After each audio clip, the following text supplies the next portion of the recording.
I, I was thinking through my opening line, and then I go, oops, I'm late. I turned to put a computer up on the desk that I had in mind to do something with during today's show. Hang on a moment. DougBot said, "Hey, is this thing on?" Yeah, that was a confirmation speaker bot and myself. I was going to put this computer up thinking that I'd do something with it during today's show. And then I see, oh, there's an email with a good question just an hour before showtime. And there's a question in chat. So I think change of plans. That's what we're going to do because that's what this show is all about. It's to respond to people's questions about issues that they're having with their Windows computers. That's the top priority of what this show is all about. So we've got a question from Chevy and a question from Martin Hogg. And I think I also have some other, one other email flag for today. Mary Ellen, if you're watching, you have been approved for the chat room, so you should be able to say hello. People, if you see Mary Ellen show up, say hello to her. And I think, let's see, her name will show up as Channel MES. She's a friend of mine from another online community. So, which way to go for? Oh, let's go to the chat message first because that might have some back and forth conversation. Well, Martin might also because he's probably going to be in chat. And I'll pop out chat. We'll take a look. I don't even know what buttons to press anymore. There we go. Right here. First question. 7:32, so an hour and a half and 7 minutes before showtime. 6 hour and 36 minutes because we don't know how many seconds he was into the 23rd minute after 7 a.m. Oh, you're such a Doug. Help! My MSN web portal tab. No closey. Minimize button works. The X for close. No way, Jose. Ain't gonna do it. Foul. Close equals okay with restart only. So it closes only by restarting the computer is what I'm reading that. Clicking the X doesn't work at all. It's not like you have to click the X and then restart the computer. Just restarting the computer alone is the only way he's got to close. MSN web portal is in my taskbar. So he's got I guess a shortcut on the taskbar down here on the bottom. Just a shortcut to the MSN web portal. Now, I'm not entirely certain that I'm understanding what he means when he says web portal. All that I know of for that would be, is it just msn.com? Is that what you're referring to as a web portal? Is maybe, does MSN actually call it that and I'm just ignorant of that term? It's not a demeaning word. It's just saying I'm not informed about that word. So is web portal, is it just that or is it something else? Yeah, Chevy says, yes, MSN. So msn.com is what I mean by the web portal. So when he clicks the X button, that will not close it. So I'm thinking things along the lines of permissions for that website, maybe reset permissions for that website to the default. And if you just want to close it and you don't care about what's causing this, come down to the taskbar, right click on a blank area of the taskbar, or you can use Control-Shift-Escape to get to Task Manager. And then whatever your browser is, since I'm in Chrome, I'll come here to Chrome and click the expansion arrow. Now, one of these would be for that web page. It can be difficult to figure out which one. The percentage of CPU utilization for the tab is probably going to be high for MSN because it's got all of these things that are refreshing all the time. So it could be this one for me, could be this one at 8%, Now I'm going to try hitting refresh. I'm going to make this task manager stay on top. It doesn't do that by default. And let's see, it's down here on settings. Here's the settings gear in the bottom left corner. Why can I not get it to do this other thing? Oh, well, you can see where I'm at. Click settings and then always stay on top. Put this check mark so it always stays on top. Now what that means we can do is go back to task manager. Let's see, always on top, minimize on use. When you open it, yeah, that's what I want. Then come back here to Chrome. I want it, yeah, okay, so here it's still on top. I clicked on the on Chrome, so Chrome is active right now, but Task Manager is still visible. So I'm gonna hit the refresh icon and then look to see which one of these tabs is the busiest. And I think it's gonna be that one that's highlighted, judging by how much it's doing. So I hit refresh. Yeah, 2.45. So it looks like that one. So if I right click on that and choose end task, I ended that tab, only that tab, ended task on that one tab. So that'll do it. Now let's go back to msn.com and look at permissions. If we go into not the settings gear for MSN web portal, since now I know that's what it is, come up to the kebab menu for the browser, go to settings. On the left-hand side, go to privacy and security. Now, if you're in a different browser, your path to get where I'm going might be different, but it should be findable. Privacy and security. And then down here for site settings, go into site settings and then look for, let's see, what is the next level? Content, third-party pop-ups, redirect. I know every time I go to look at this, it's like oh, here. It's easy to find, but it's somehow difficult to notice. This one right here, view permissions and data stored across sites. Click on this. Now you find a listing of sites. What we want in here is msn.com, where there's a search field up in the upper right. So I'm going to type MSN. Here's msn.com. You can click the down arrow and see all the permissions that are set. And let's see, here is, we get 8 cookies. You could delete just those specific cookies. You could delete the cookies for API.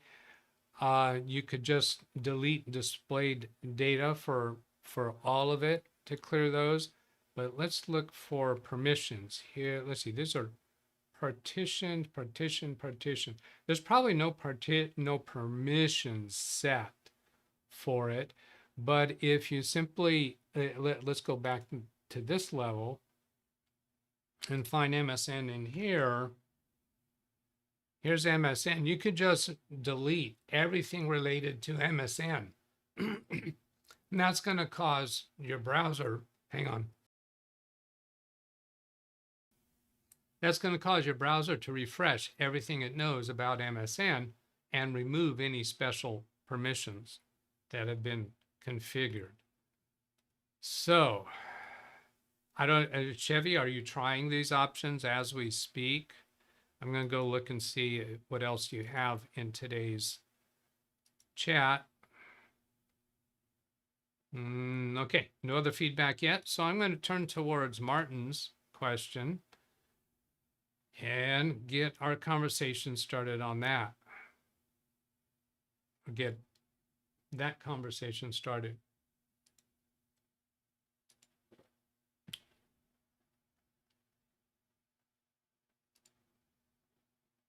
And I can display this email. Here we go. Hang on. Okay, here we go. Bring it up. Hi, Doug. Well, hi, Martin. Thanks for saying hello. So kind of you. I have a problem that I need help with, please. I would be so happy to respond to your problem that you need help with. That's kind of like how the AIs respond. I mean, they just give all these little niceties. Move on, Doug. Move on. Just go on. You're such a Doug. I have a Kingston 64 gigabyte flash drive, which has gone faulty. I am trying to format it, but it will not format. No, it won't. Reporting it is write protected. Disk management shows it is read only and format shows as raw. There is no physical switch on the drive. I have 2 Windows 10 laptops and tried it on each one without success.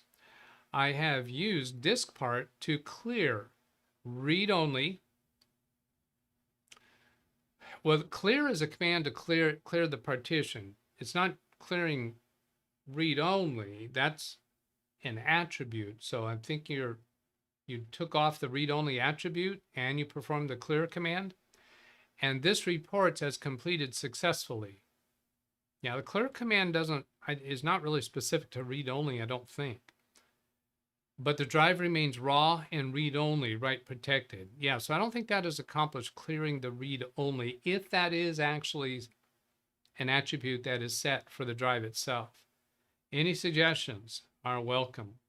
Well, as you've seen me do on many occasions, because AI does such a good job at this, we're going to take this here. So come up to the beginning of my conversation with AI. This is why it's really useful to give me an email like that ahead of time. So I have a little time to prep a little bit. And I just did a complete copy and paste of his full message. There's 3 dots there. All the rest of his email is there. Here's some, now I'm not going to read through all these because there's too much here for me to read through. So Martin, I'm going to give kind of a overview of this, and you can come back to the video and pause with each scroll that I do here so that you can read it further. This section tells about checking registry settings because it is possible that there could be a registry settings to inadvertently write protect USB drives. But if you're not having this problem with other drives, I think you can skip this section. Now, so I'm going to scroll it down a little bit.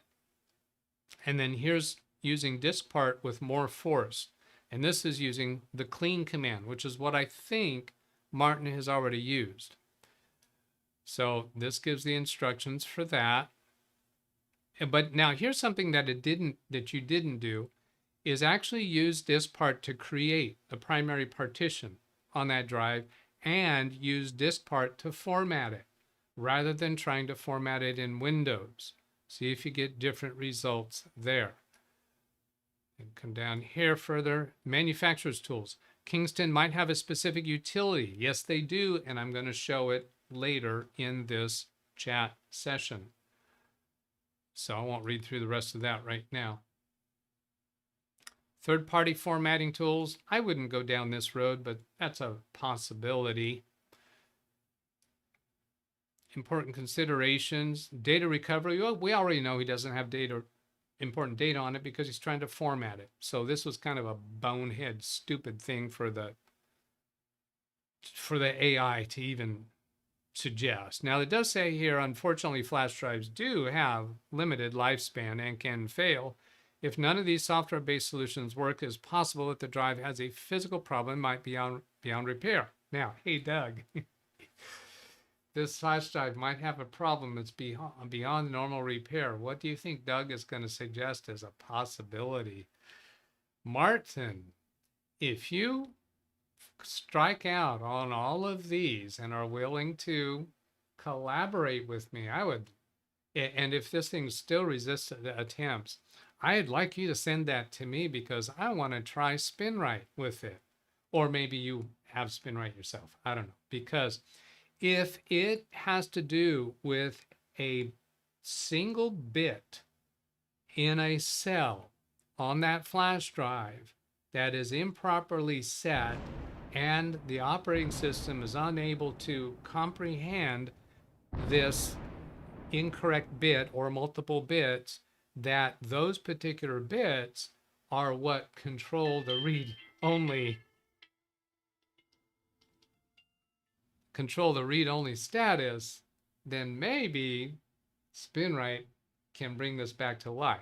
However, as many people would respond, is it really worth all that work? A 64 gigabyte flash drive. I don't know offhand how much they cost, but it seems to me that recently somebody showed their, I think it was 128 gigabyte. That was like $10.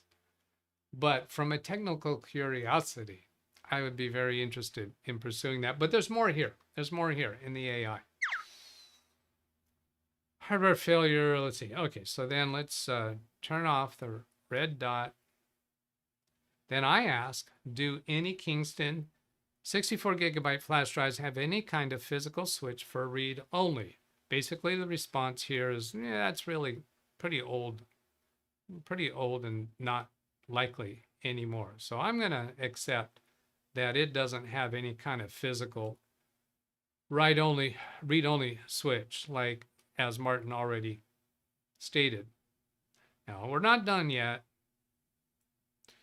And I'm asking, if this drive originated from a specialty software or a specialty device source, is it possible that it could have some form of read-only protection? Now, here's where I'd also like to know from Martin, what is the history of this drive? Were you able to store files on it recently? Did you actually use a backup software to store files onto this drive, where the backup software might have put some kind of a write protection on that drive in order to make the backups that are stored on that drive immutable, to prevent a virus or a crypto virus type thing from encrypting it? That is something that backup software does. So if, for instance, if you use Macrium Reflect to store a backup onto that drive, and if you were using a paid version of Macrium Reflect, and you had the switch turned on to make that backup immutable, so I think it's on by default, then it's possible that that drive itself has been made immutable, i.e. read-only, in a way that is very, very difficult for anything other than Macrium Reflect to undo that. So you might be able to undo that read-only status on that drive through Macrium Reflect or whatever backup software that you're using. Now, that piece of advice is not here in Gemini because I didn't think to pose that question. Maybe we'll do that in a little bit. So I was asking if it originated from some other software manufacturer, could it be read only? Because I think I've had that. Like I go to a convention or something, and a presenter distributes a USB flash drive, but they don't want you using it for something else, and they'll make it difficult to do. Non-standard file system, I don't think that's a problem because he's already been able to clean it with DiskPart. Hidden or protected partitions, that's a possibility. That is something that the backup software strategy may have done. Device level. Device level or software-based locking mechanisms, firmware level protection. Now this would be firmware of the thumb drive itself. Now here's where a question would come up. Have you been able to recently use this for normal copying files to it? I don't know that is Martin in chat? I'm just scrolling in OBS through chat, see if I spot him. I'm not spotting him. Oh, there he is. Yeah, he's here. Software controlled write protection, unique security protocols. I'm not reading through all these out loud because there's too many of them. So Martin, you can go back and pause the video at each of these points if you care to read through these more closely. Archival or distribution. Oh, here it is. This is what I was just explaining. The drive might have been intentionally set to read only to ensure the integrity of the software or data contained, especially if it's intended for distribution or archival purposes, i.e. backup. Backup is archiving. Synonymous, almost. The method for removing this protection might be specific to the originating software. Yes, yes, yes. Now, if Martin's already concurred that yes, this was a backup software. Somebody please give me a read chat, please. How to investigate further, identify the origin, which I asked about. Well, minds think alike, I guess. Consult documentation, contact the vendor, look for specific utilities. And this one right here between the lines, send it to Doug for further attempts. Yeah, that was into that section. Then I ask, if this device had been inserted into a virus-infected computer, are there known viruses that can write themselves onto the flash drive in such a way that, how come I can't read this expand text, that would prevent the removal by virtue of reformatting? That's a very serious and valid concern. That's a serious accusation, Doug. Yes, there are known types of malware, viruses, worms. I don't need to read through that further because if Martin did use this thumb drive while pursuing attempt to clean a computer, then that would then he would know that. Now he has just responded. But they read chat, please. So let's go see that because here we have conversation. Yes, I have used recently and not a backup. So by using recently, I assume copied a file to the drive and able to delete the file from the drive. So not used for a backup. So we're going to let go of that.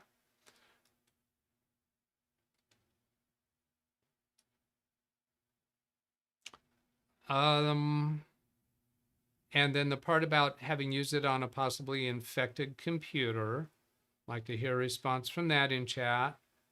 This is firmware level infection for a virus. I'm not going to read through that.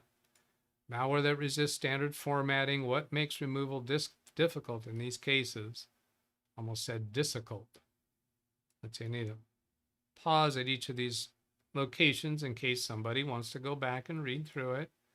Recommendations. Do not use this flash drive on other important or clean computers. I don't know that we're worried about that unless he has inserted it into a potentially infected computer. And don't need to read that out loud. It's a sobering thought. Yeah. Now here, I asked, can you search Kingston's website for a specific utility tool as you mentioned that possibility? I think this might be the most optimistic potential solution. So you're right to ask. I did not need to do the deep research for this. The deep research is going to go scouring the rest of the web. After a thorough search, here's what I found. Kingston does offer a specific utility called Kingston Format Utility. It is designed to format Kingston HyperX series USB flash drives. That's a very specific drive. Kind of curious. Does that happen to be the one that you have? According to Kingston and user reports, this utility can be helpful in repairing USB corruption, fixing raw USB drives, formatting the supported USB drives to a usable state, potentially removing some types of issues that standard Windows formatting cannot resolve. Important note. This utility is specifically mentioned for the HyperX series and might not be compatible or effective for all other Kingston flash drive models, including your standard 64 gigabyte drive. Some sources indicate it was primarily designed for older Windows operating systems like Windows XP and 7, but may still function on newer versions. So that kind of detracts a little bit. You can try to, I did not have time to read these paragraphs, by the way, before showtime. You can try to find the download link for Kingston Format Utility on Kingston's official website. Be cautious about downloading it from third-party websites. As of my last search, a direct link from main Kingston support pages wasn't immediately obvious, but it is mentioned in some support articles. You might need to search. That kind of makes it sound less likely. SSD manager, solid state drives now. General recommendations from Kingston, yada, yada, yada. This isn't sounding very promising. Since your drive is a standard 64 gigabyte Kingston and not specifically a HyperX model, how do you know that? Maybe because the HyperX didn't come in 64 gigabytes? Speed reading.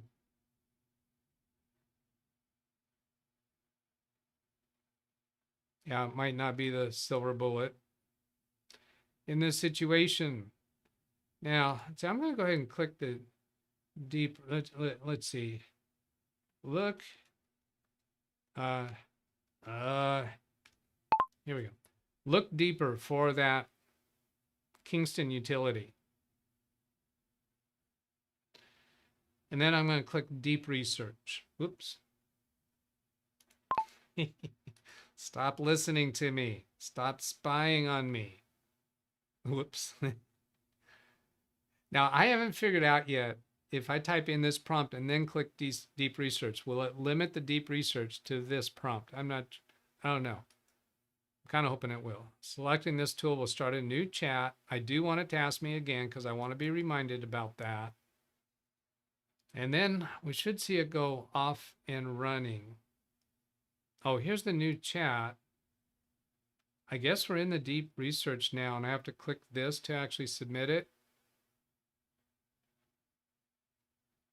We go here. Here we go looking deeper. Kingston Utility Fresno search. Ready? Oh, here's start research. It hasn't done that yet. Search for Kingston Utility in Fresno.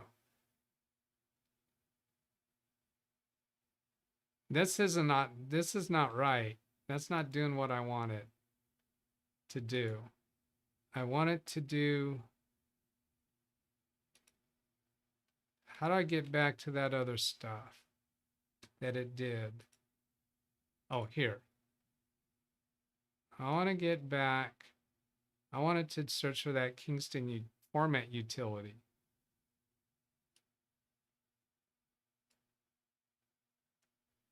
Okay, I'll put that prompt in.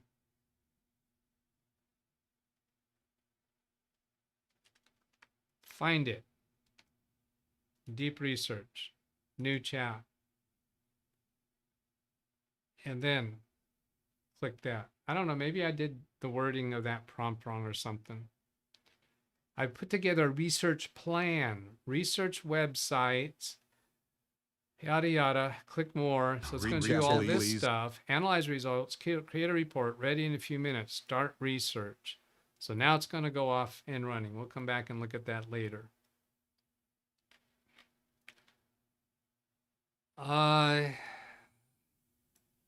Martin Hogg, I'll try the Kingston utility. If it fails, we'll simply buy a new one. Yeah, I think it's time to do that.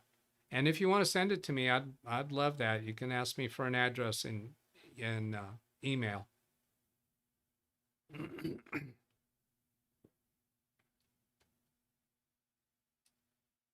Well, that's almost time, almost quitting time.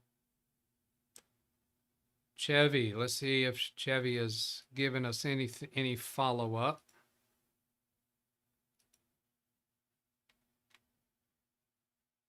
Thanks. We'll pursue advice offline. You are welcome. Now, I've got there is something in the points. The points thing is still a work in progress.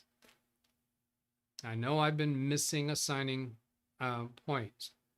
So automatic points, command points, manual points, financial donations, technical issue, bringing a subject-worthy technical issue to the community that spans multiple shows that these haven't yet.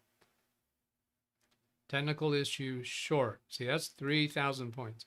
Technical issue short, 1,000 points. Bringing a subjectively worthy technical subject that during the same show and eventually gets solved regardless of who provides the solution. I need to reword that a little bit, but this is the kind of thing that these two issues are good, viable things. So they ought to be the 1,000 points. So Martin Hogg was one. And then, oh, let's see, for this point system, I don't have a specific button for that yet. So I do that, and then I do the generic button that does add points. And then I do add Chevy. The way I should do this is 1,000 space @ Chevy, and then hit the money button. That button is intended for money, but it's just points. Points is points is points. So that gives you both extra points for bringing an interesting subjectively, and remember that subjective part? These are both interesting topics in line with the intent of this channel.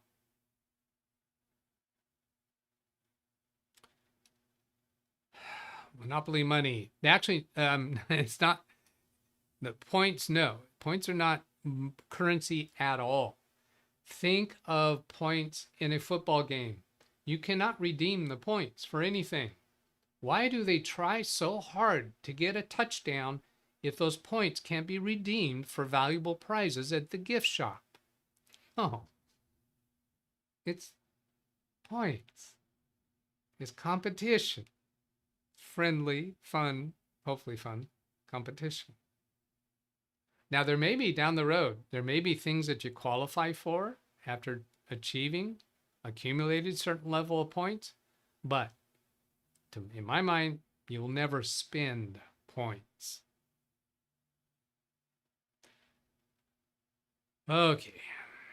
Hello to everybody. Chevy, Parker, Alice, Chris. I think when I'm not getting all the chat like usual, I could at least say hello to the first people that show up in chat. Parker Morris with a link to mention a way to remove items from Windows to make it more private. I'm not interested in those. I'm not the only one with that thought, whatever that is. Oh, misheard lyrics for something. Oh, Mike Wojcik, Selden Ball, Martin Hogg. I'm not intending to skip over anybody's name, but sometimes I might accidentally do that. Lawn Dog, Ren Israel, DougBot, Chevy, Phil Stodd, Alice, Daniel Pert, John Williams, Lawrence Pierre. Okay, Greg M. All right, so now I'm going to skip down to this last read chat. Then I'm going to go look for oranges. Are there so you can just imagine what it could be. Points are there so you can just imagine what it can be. Yeah, you don't get the idea of competition, do you? Imagine what it could be. Imagine what valuable prizes you might get. I'm not sure. I'm going to go look for orange. I know I've covered all the read chats. And then we're going to end the show. I'd spotted this exact problem. Okay, he's just having a similar problem with somebody. That's a comment rather than a question. Which is all welcome and useful. I'm just not going to extend the show longer to read through all of it. Got that one. Yeah, I'm sure he didn't see the previous video. It's going to be a few weeks before I actually give that computer to him. And I think we're going to bring the computer back up here and do some more things with it. And I have some other ideas in mind, what we're going to do for that. Greg M. Spin right ain't going to fix this. Well, I'd like to prove that. Will you humor me and let me prove that it won't fix it? I'm fine with proving that. Because even the formatting and the attributes, everything that's stored on a flash drive is stored in bits. And spin right goes after the bits. It doesn't go after files. It's not even operating system aware. It doesn't even conceive that these are files. They're just bits. All the formatting, all of the attributes, those all have to be stored as bits somehow, right? Now, if there is a firmware, but that would still be stored in bits because there's no chips inside. It is a chip. And even whatever chips are inside, they're still bits. Bits is bits is bits. So why not? If it's actually physically faulty and it's incapable of, well, it's still got to store bits. If it's incapable of writing to the cells on the flash drive, then yeah, SpinRight's not going to fix it, but it might identify it. Interesting. I'd really like to see what happens with it. Orange. You're looking for orange.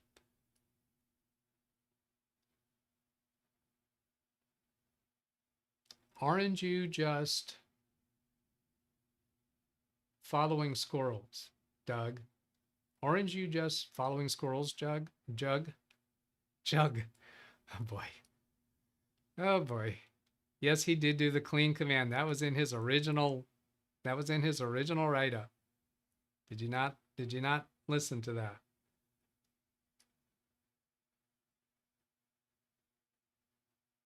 And it reported successful, he told us. Yeah, I think Lawn Dog, you suggested that you might send something that's defective to me. I'd love to have it. See, I am speed reading some.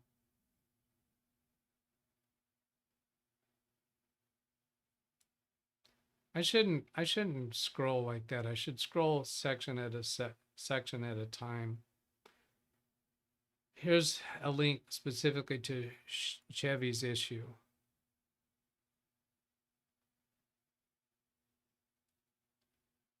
Edge will not close. That's different than a specific tab not closing.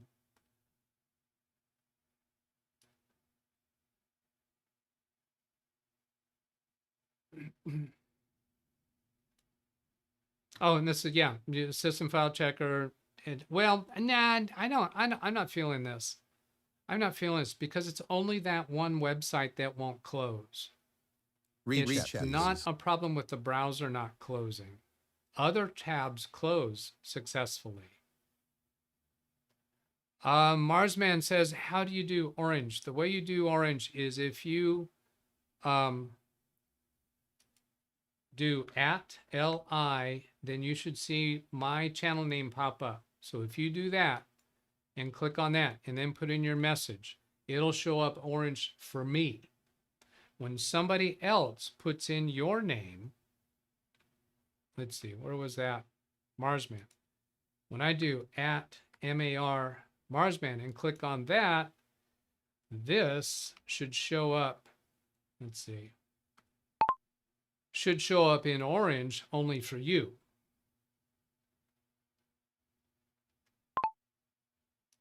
So you should see this in orange.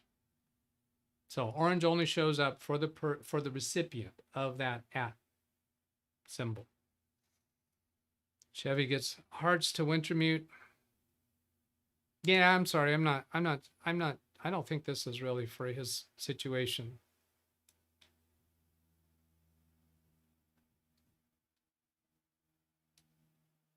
So I understand it, unless you, there are other websites you have no trouble clicking the X to close them. Is that correct, Chevy?